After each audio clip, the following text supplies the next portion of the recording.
Okay, everyone. Good morning, YouTubers. Today, probably going to be a short video, but I'm going to talk about wood miser. And I don't want anybody to misunderstand what I'm saying, but I still think that wood miser makes the best sawmill out there. They are the Cadillac of sawmills. And I would never buy any other mill but a wood miser. But with my recent experience I had with them, with customer service, is really disappointing. I have issues with the saw, and it does not relate to the sawmill itself. It relates to the engine, the motor on it. And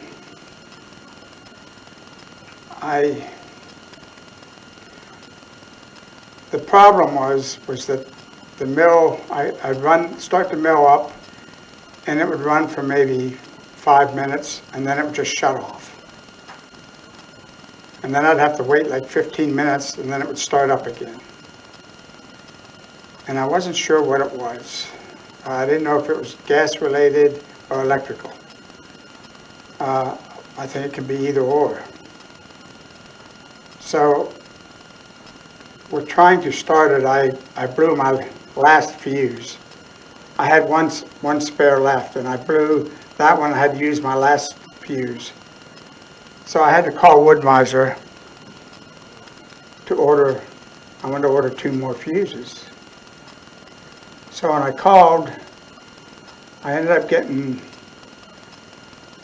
Actually, I got the electrical division because I was thinking this was an electrical problem with the motor.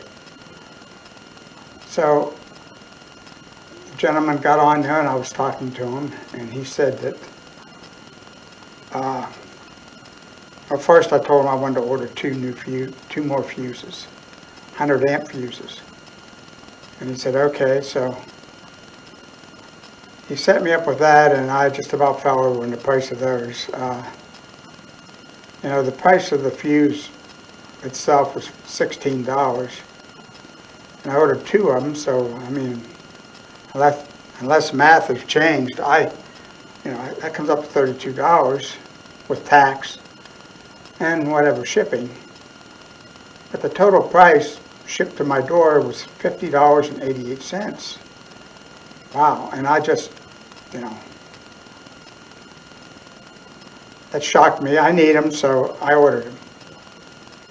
And I did mention that I wasn't happy about the price, because those things you could ship in an envelope, same as you would a letter. I mean, there's no weight to them at all.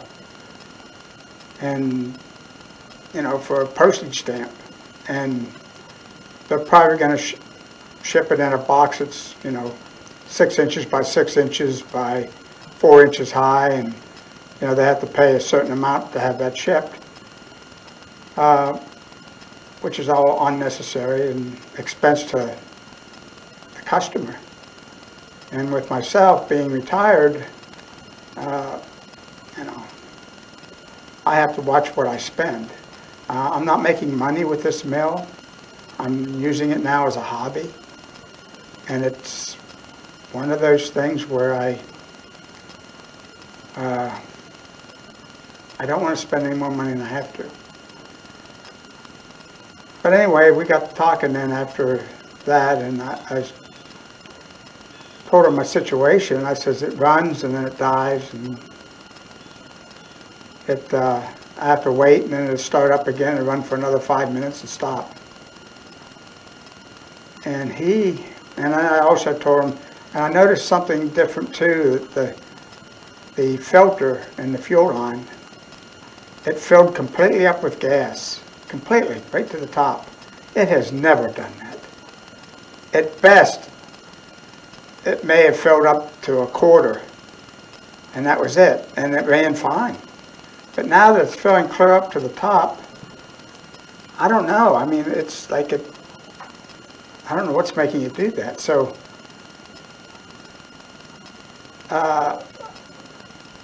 when I talked to him, I explained to him that this was happening, and he seemed to have somewhat of a concern about it, what might be causing that.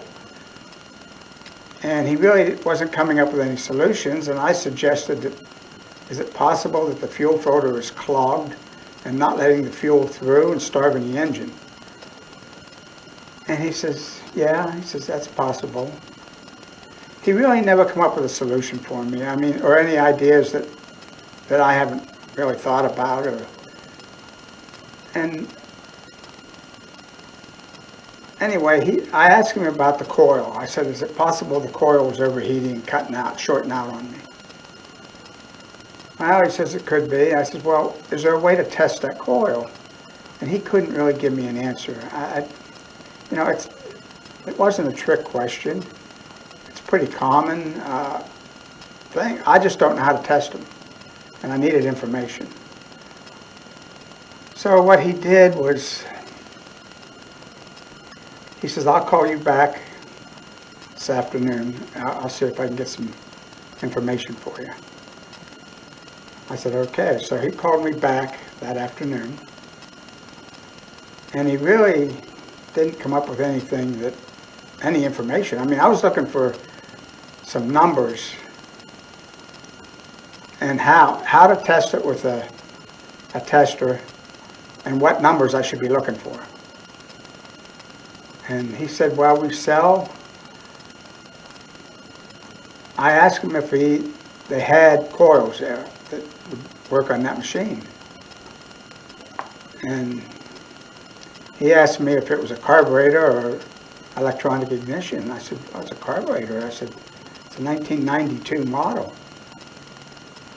And I don't know, maybe I insulted him, but I said, there's a good chance, I don't know how old you are, but there's a good chance that mill is older than you are. So, you know, I wouldn't expect you to have answers right away. You might have to get on the computer and look it up, whatever. And I'm fine with that, whatever it takes. Well, he never gave me an answer about testing, or he did tell me that they sell coils. And he says they were $107. And that's not including shipping. You know, and they're probably $20 shipping charge on that.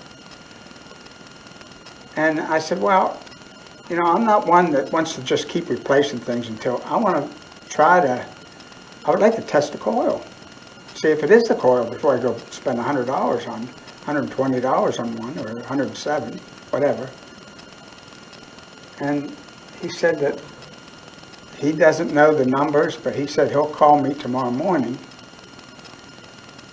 He'll see if he can get the number, call me tomorrow morning, and see about how to test it and what numbers I should look for. I said, that's fine. I said, I can live with that. So we proceeded to talk to him, and I was talking, and I really don't know what we were talking about at the time. It was, of course, it was sawmill related. And I heard a click, and I just kept talking. I just thought maybe it was something in the line.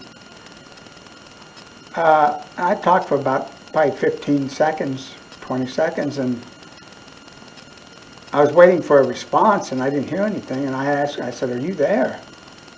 And there was nothing. So, you know, I'm thinking he hung up on me. And if he didn't, he should have called me back to explain what happened. That he lost, you know, whether it was on my end or his end, I don't know, but he never called back. I thought he would. But then we made the appointment. He was going to call me the next morning to give me the numbers. And I waited till noontime, and there was no call.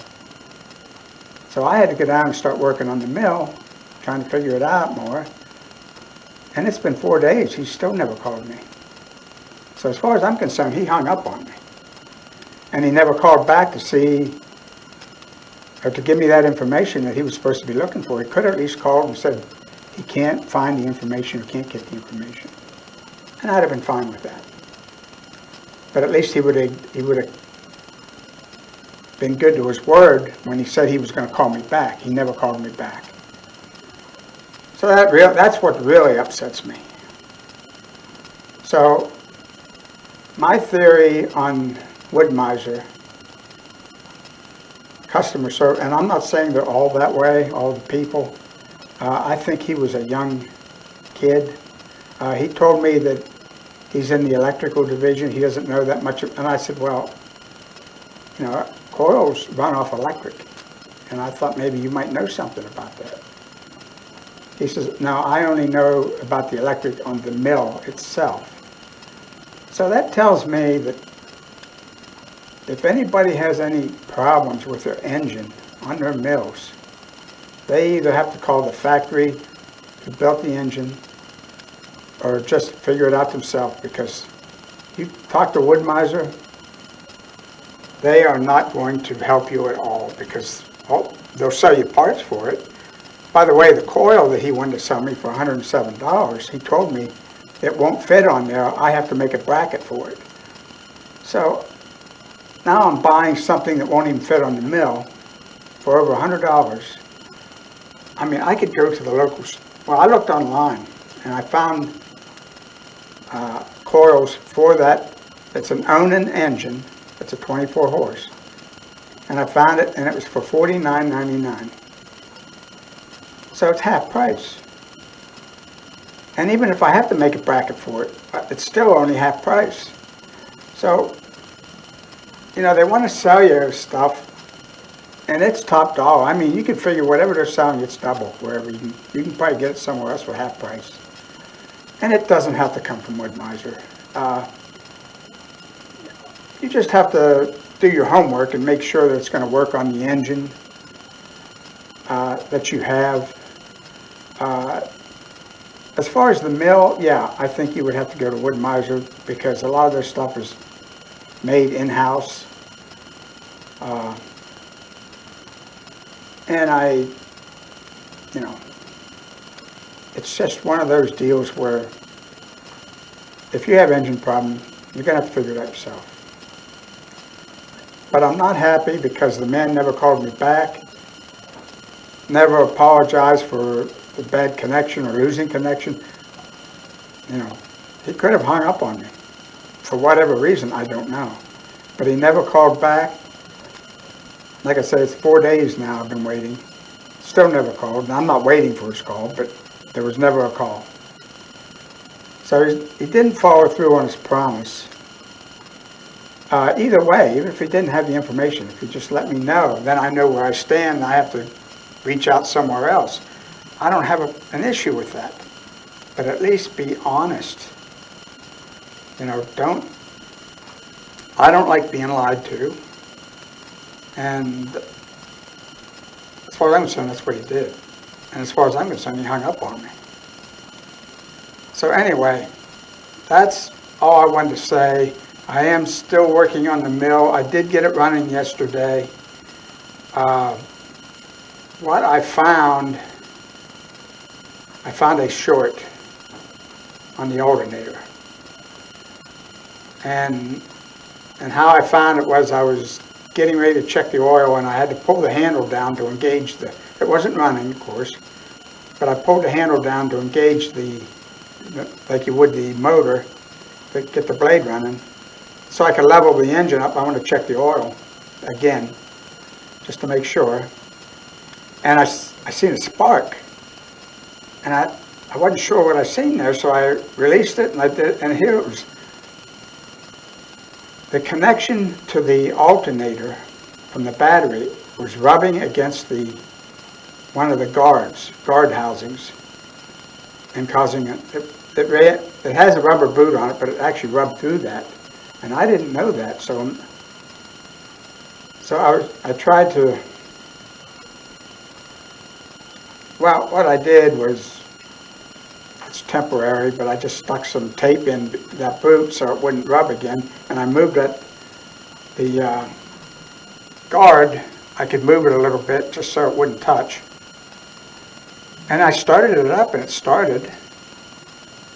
And I ran it, and I finished cutting that log up, and I had no issue with it. So it was actually a short that was causing it. And I haven't tried it. I was going to go down this morning and try it, so there might be more on the video, I don't know. But as far as the fuel situation, I still don't understand that. I don't know. If it runs like that, I'm fine with that. For whatever reason, if it doesn't hurt anything, as long as it doesn't flood. I did order a new pump, a fuel pump for it. It's a vacuum pump. And I haven't gotten that yet, so I might put that on. There might be something with that that's causing what it's causing. I don't know. I'm thinking if the pump has some sort of a leak or a bypass in it and allowing the fuel to keep entering and fill up, I don't know. I'm just guessing. But anyway, time will tell. I'll keep in touch with everybody. And like I say, as far as wood miser sawmills go, there's no doubt in my mind they make the best mill out there. The customer service, I think because they've grown so much, and maybe it's the people they're hiring now, it's the new times that we're dealing with. You don't get the quality of people. And that's on them. That's nobody else's problem. That's on them. But I wish it would have went better. I like the company, but I'm thinking that they're going the wrong direction. Maybe they're lacking in screening people or whatever when they hire them. I don't know, but it definitely is not going in the right direction. Never had this issue before. But anyway, that's all I'm going to talk about right now. And if you enjoy this, please click subscribe. Give me a thumbs up. I need subscribes. I need thumbs up. I need more viewers. I appreciate the people that have been watching. And I'm going to try to keep on putting out good videos and for entertainment reasons. But, well, that's all for now. We'll see you on the next video.